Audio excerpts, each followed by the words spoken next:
I remember your first book, Being Happy, and this you were just illustration. A little girl. Thank you, I think that's right. I remember this cartoon you had, which showed a guy holding a pistol to another person's head, you know? And this guy had his, the first guy had his hands up, and the words below were, "Be happy or else," you know, like, or else I'll shoot you. And that is so true, because in daily life, you know, there are so many things that you can look at, or reasons to be happy, but it's like you know, your resistance is so strong. Yeah. But one of the things that makes a lot of sense for me is that the happiest people are people who every day look for reasons to be happy.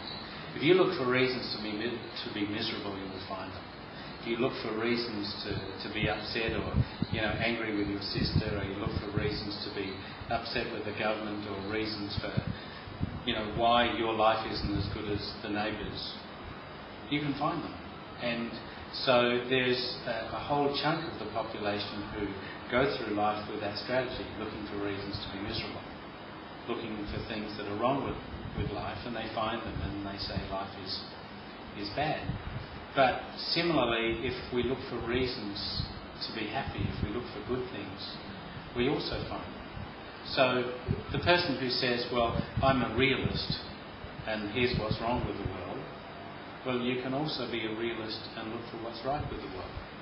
And what you look for is what you find. Yes. It's like a perception colours everything, and determines your choices and your decisions in life, isn't it? Yeah, that's very true. Now, I had a question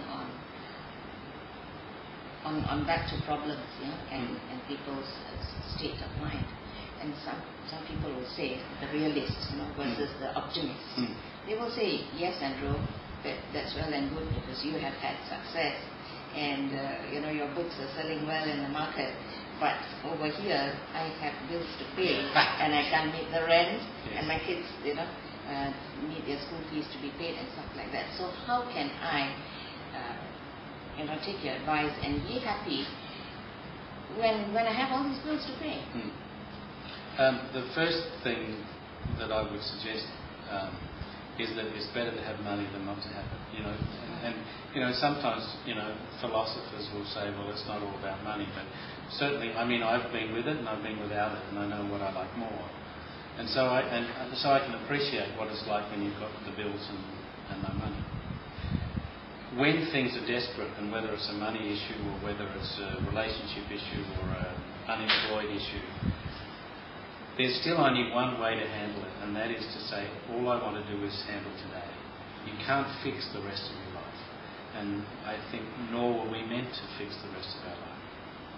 But what you can do is say, what is the most important thing that I can do now? What is the one thing I can take care of, and then I'll take care of the next thing. And when we focus on the moment and focus on the present, we lift an enormous weight from our shoulders. And it takes some discipline to do that. It's easier said than done. But when you look at all people who have been through and conquered enormous challenges, then you find that they have focused on what is just in front of them. And that's really the only thing we can do. And I suppose, in a sense, Happiness in Hard Times was a book that focused a bit on how we do that. Is this an energy thing? Because when you focus on so many problems, it overwhelms you, and life becomes more and more hopeless, and you get into depression. And that state of depression, does it bring more worse things? Because sometimes you've heard the saying that it doesn't rain, it pours. And we have that equivalent in many cultures. Sure.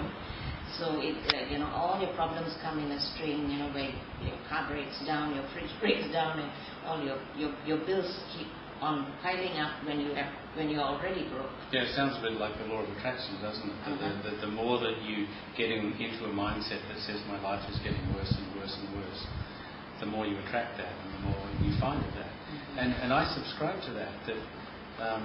And I don't think I've ever been anywhere or spoken to a group or discuss things with readers in bookstores where they don't conceive that if you get into that mindset that says my life is getting worse and worse, then everything seems to happen.